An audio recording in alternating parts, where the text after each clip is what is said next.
Hi guys, it's Wong Chi here, isang boner po dito sa South Australia.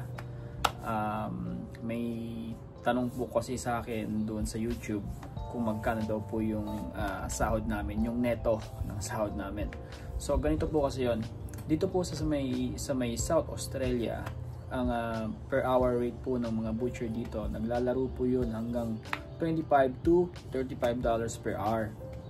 Tapos dito naman po sa company na pinagtatrabahuan ko, tally base po kami dito, weekly ang sahod.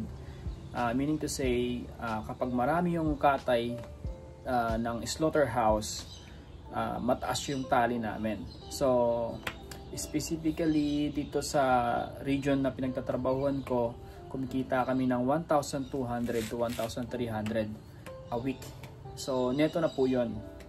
So kung ikukumpara po natin sa Pilipinas, alamin ko na lang po at ipopost ko dito. Ito po siguro yun. Yun nga po. So weekly sahod 1,200, 1,300. Neto na po.